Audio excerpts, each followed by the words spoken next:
За банкны corporate gateway-ийг болохоор тэр интеграц хийж холбосноор банкн дээр хийгдэж байгаа гүйлгийг шууд систем рүү татаад дансны хувирлтууд хийх боломжтой болж байгаа.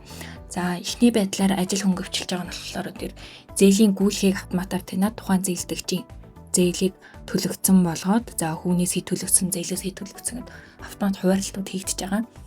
За хуулга татахтаа болохоор тэр хуулга татах гэж дараа за хэднээс хэдний хооронд татах огноогоо оруулаад өгч байна. Тэгээ хуулга татах төвчөөд орчин. За ингэснээр энэ өдрийн хуулга маань банкн дээр хийсэн бүх гүйлгээ маань ороод ирнэ гэсэн үг. За ингэж орж ирсэн гүйлгээгээ зээл үйлдэл дундаасаа зээлийн гүйлгээ хуваарлах гэдэг төвчөөд орчин.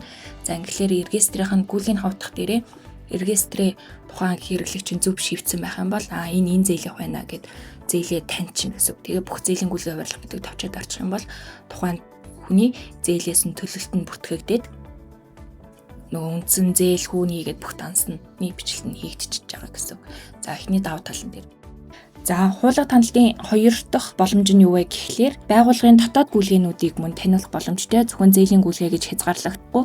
Жишээ нь татвар төлсөн мөнгө, данс хоорондын шимтгэл, ашиглалтын зард төлсөн төлбөр гэх мэтчлэн эдгээр гүйлгээнүүдээ гүйлгийнхаа утгыг яг үнэн зөв бөглөөд өгөөд дансаа санхүүгийн дансаа холбоодог юм бол автоматар тэр гүйлгээ рүү таних боломжтой байгаа.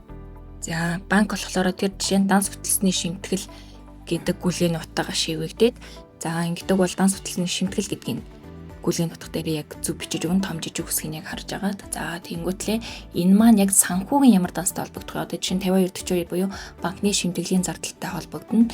За мөнгөн гүйлгээний төрөл дээр ийм одоо төрлийг нь авъя шүү гэдэг юм тохиргоогоо нэг удаа хийгээд өгнө гэсэн.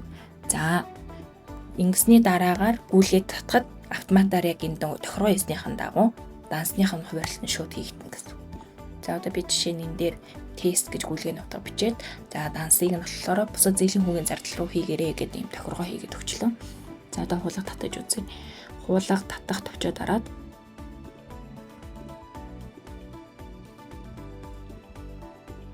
хуулга татах гэдэг үйлдэл хийж нэ гэсэн. За тэнгууд 23-ны өдрийн бүх одоо гүйлгээ маань ийшээ татагдаад ороод ирнэ.